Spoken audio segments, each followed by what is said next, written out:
Hi, it's Jason with drpremed.com, and are you making unforced errors that are going to keep you away from getting your medical school acceptance? I want to talk to you guys today about some of the things that I've just been observing from pre-meds across the board and things that are actually hurting your chances of getting into medical school. One of them is the MCAT.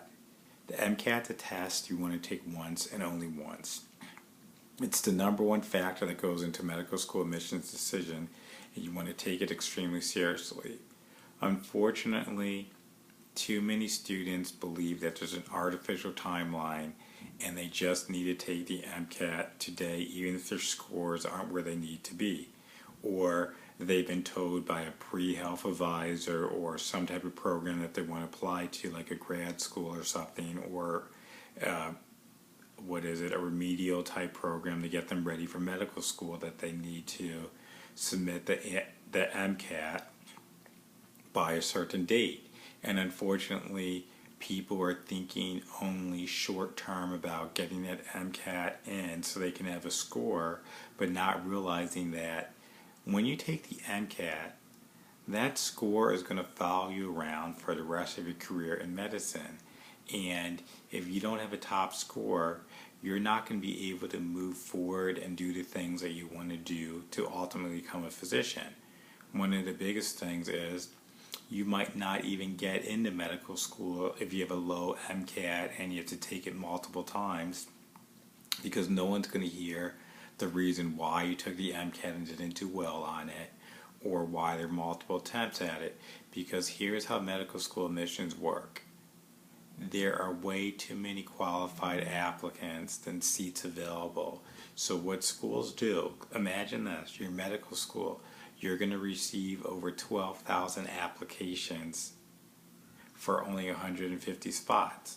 So you need a fast way to whittle down the applicant pool. And the easiest way to do that is to use a computer that puts in a minimum MCAT cutoff score. So if you don't even pass that minimum score, then your application's automatically rejected. No human's ever going to take a look at it, see your extracurriculars, see your letters of recommendation, see your personal statement. All of that stuff is just out the window. And so you don't want to take a short-sighted approach to this process of getting into medical school with the MCAT. And plus, if you're not competitive, what's going to happen is you're going to go through the application process, and most likely you're not going to get in, and you're going to have to reapply. That's going to be time and money down the drain that you can't get back because you didn't take the time to do things correctly the first time that you applied to medical school. Because if there's a weakness in your application, you know it's weak, and that means all the AdComs know it's weak. So you don't want to do that. We see this all the time. People think, well, I just wanted to see what happened. It wouldn't hurt for me to apply. Yes, it is, because when you apply again, everybody's going to know, okay, this applicant didn't get in the first time. So every other medical school thought there was something wrong or not compelling with their application. So do we really want to be the medical school that's going to take a chance on them as a second-time applicant? Just got to keep that in mind. Remember that when you're going through this process of figuring out the MCAT. And what you want to do, and I've been telling people this, that when it comes to the MCAT, it's better to apply slightly later with a better MCAT score than to apply early with a low MCAT score. And you have to think about this. It's not like AdComs are sitting around the admissions committee table waiting for all those applications to come through. No, they're not sitting around waiting for AMCAS. They have scheduled meeting time when they're going to actually sit and review applications. So thinking that you need to be absolutely done and ready by day one with a lower MCAT, that's not going to help you. Obviously, what you should be doing is planning ahead so that everything is ready, where you have a strong MCAT so you can submit everything to AMCAS on day one. That's going to be the best case scenario, but that doesn't always work out for students. So if you're watching this now and you're not applying this application cycle, make sure you're getting yourself ready to be competitive and taking the MCAT early in the spring of the year that you're applying to medical school, not waiting to May and June for your first time sitting of the MCAT, or even July. You want to have prepared for that well in advance of the June, basically around the second week of June was when you can start submitting your AMCAS application. You want to have everything done and ready before then. Another unforced error that is keeping students away from getting medical school acceptance is their medical school personal statement. Some of you guys aren't taking this seriously. You're thinking that you're going to just wing it, that you're going to just find a medical school essay by going on Student Doctor Network, going on Reddit, asking family, friends, or other people to read your personal statement and give you insight and advice. That's not going to cut it. Because remember how I said this thing about medical school is extremely competitive, and the number one factor for deciding who gets in or not is going to be your MCAT score. That's going to be followed by your GPA. And, as I said previously, schools use computers where they put in minimum cutoffs where if you don't meet it, your application is going to be rejected. And so once you make it through that first cut, the next thing medical schools are going to look at, they're going to look at your personal statement. Because at this point, basically everyone has similar stats, your numbers, your MCAT, GPA, but that really doesn't help an AdCom distinguish who should be accepted and who shouldn't. And the way that they're going to do that is they're going to read your personal statement. It needs to be compelling, it needs to have a storyline in there, and it needs to grab your reader's attention. And you can't talk about things that everybody talks about in their personal statement, because then you're going to just be a diamond in the rough and you're not going to stand out. And so I tell students all the time, I'll just tell you this, 3 things absolutely you don't need to write about is we get the story about how education has been stressed in your family, maybe your parents are immigrants, and the way to move forward in America or whatever is to become a doctor and all of that, and that's why you want to be a doctor because of lifelong learning and all of that stuff. We get it, we know it, but everybody writes about this, so that's not one of the topics you want to focus on in your personal statement for medical school. Another topic that people like to write about is that they had a shadowing opportunity. They shadowed Dr. Jones, Dr. Smith. They had wonderful bedside manner. They took time to answer all their patient questions. They would arrive to the hospital early. They would stay late. And they just embodied everything that a doctor should be. And they want to be just like Dr. Jones or Dr. Smith when they become a physician. Unfortunately, this doesn't help you get into medical school. You're basically writing a letter of recommendation for Dr. Jones or Dr. Smith, but that doesn't tell an AdCom anything about you or why you should be admitted to medical school opposed to everybody else who's applying. So don't go down that path where you're talking about somebody else and all their accolades and characteristics, because that's not helping you get into medical school. Thirdly, what you don't want to write about in your personal statement for medical school, because we see this all the time in applicants, is they talk about science, anatomy class, biology, and they were just enthralled, mesmerized by the human body, and they want to spend the rest of their life uncovering the mysteries of the human body.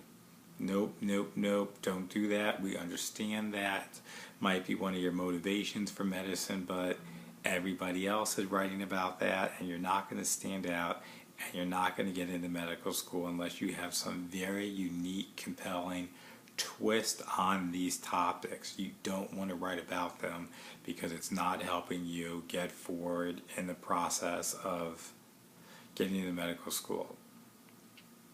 So those are some things to think about when you're going through this process of applying to medical school. Other things I find that students don't realize how many extracurricular activities they need for medical school, and a lot of students are totally deficient and they don't have enough. And as the University of Pittsburgh School of Medicine would say, that you don't need all of these activities on your AMCAS application. But I can tell you the truth, the students who we admit have all the activities filled out in their application to medical school, so you got to keep that in mind. And a lot of times when you're going through this process, another unforced error that you don't want to commit is applying to medical school from your personal perspective. I know you want to be a doctor. I know there's all these reasons for that, but oftentimes students think about medical school and getting in by what works for them, what's going to be beneficial to them, and they don't even consider what the medical school is looking for. You have to think the medical school, their job is to build the most qualified, diverse, incoming student body that's going to add prestige to the school, increase their rankings, increase their funding and endowment, all the money and everything like that, be able to recruit top clinicians and investigators to their medical school. And so if you're going to tell me that you knew you made some mistakes, you were immature, didn't know what you wanted to do when you first started out in college, and that's why you have bad grades or less than impressive grades, but you still want to get into medical school, you just need this chance to prove yourself, that's not going to cut it. Because I'm thinking, I have already 12,000 applications that I need to get through, and the woe is me story, teary-eyed student who didn't do well, didn't adjust well to college, isn't going to move the needle in your favor. Yes, you may need these things to get into medical school because that's what you want, but as an AdCom, that's not what I'm looking for in somebody who I want to admit to my medical school. What can you do for me as an AdCom? What are you going to bring to this school? What are you going to do as an alumni after you graduate and you have this degree for the rest of your life? Obviously, I'm not saying that if you did poorly in undergrad, that's going to totally knock you out the running of getting into medical school. That's not the case. You're just going to have an uphill battle, and you're really going to have to prove and show to AdComs that you're serious about medical school and you made some very high strides in improving your GPA, having a strong MCAT where I'm not going to question your ability to excel and make it through a rigorous medical school curriculum. You don't want that. We don't want that. So make sure that you're doing the things to get you where you need to be. And then here's another thing that I'm going to just say. It's going to hurt some feelings, but it needs to be said. Getting into medical school is extremely competitive, where over 60% of first-time applicants to medical school reject it. Yes, you have a better odds of flipping a coin and calling heads or tails than you do of getting into medical school. And so, what that means is that you cannot go through this process on your own, thinking you have all the answers, thinking you know what you need to do, or thinking you can rely on somebody who went to medical school but isn't well versed in admissions or what are the leading strategies or what medical schools are actually looking for out of applicants. Because I see this all the time. Students are like, you know what? That sounds like good advice. That sounds like something I should do, but I'm going to just stick to Google, SDN, Reddit, and asking some family members and friends. And you know what happens to those type of applicants? They remain applicants. They're the ones who follow up with me a year later mentioning that it's not looking good, they're not sure their options, and what should they do to get into medical school. And they wasted an entire year of their life, and they're most likely not going to get into medical school because they didn't want to invest in themselves. You got to think, you're trying to be a doctor, you're trying to save lives. There's going to be a lot of responsibility put on you. But if you're afraid to invest in like coaching, spend some dollars to get some expert advice, but you want to instead kind of be, I'm just saying, you want to be cheap and you want to wing it, that's not going to get you where you need to be. I personally spent a whole lot of money for this process of getting into medical school, grad school, coaches, even like medical school prep and things like that, just because I knew this is what I wanted to do and I wanted to make it happen. And now I'm less than 2 weeks out from graduating from medical school, so it's totally been worth it. And I am so excited about my future, and I want the same for you. I've been through the process. I've been through the journey. I'm coming to the end of it, where it's going to be residency, Dr. Spears, and all of that good stuff down the line. And I want to help you guys get where you need to be, but you also have to help yourself and say, you know what? I've been following Dr. Spears for a while now, or I've just come across his videos, his content. I think is really informative, extremely helpful.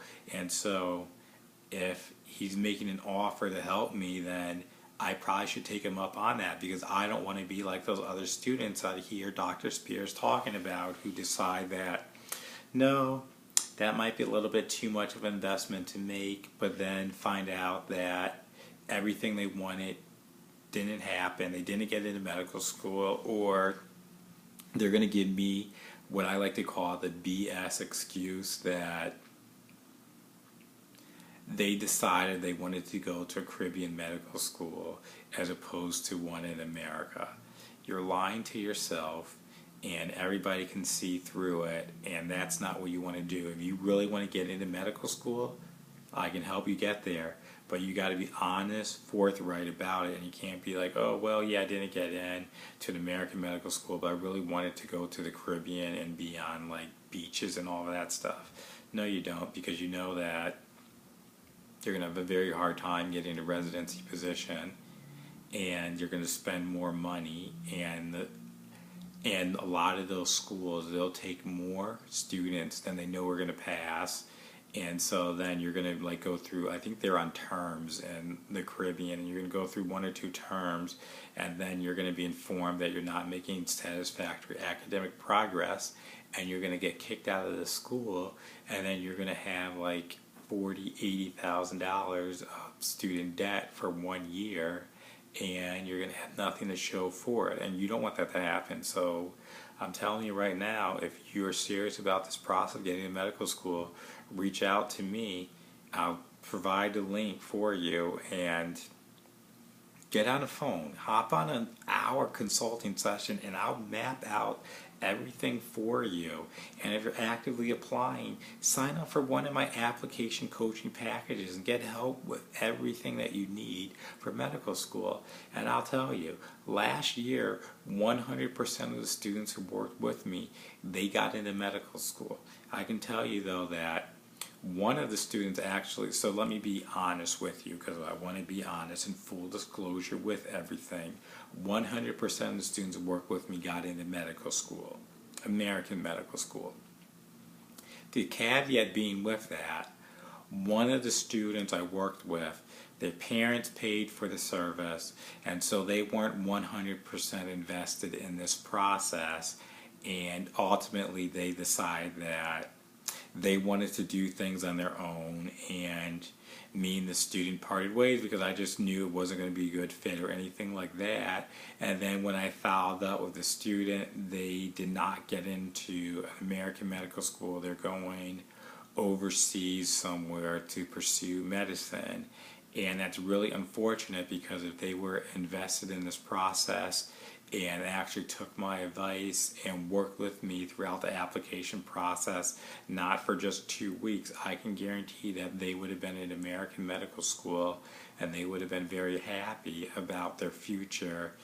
And I just don't want to see that happen to pre-med students like yourself, or if you're just thinking about this process and you're not sure about what to do, then you need to reach out to me and hop on a phone call, sign up for one of my coaching packages or one of my services I have available, because it's not too late to change your path and your trajectory for what you need to do to get into medical school, because I don't want to see you make an unforced error where you're not going to get your medical school acceptance. So reach out to me, take a look, watch this video, Dr. Spears, and you can find me at drpremed.com. That's my website.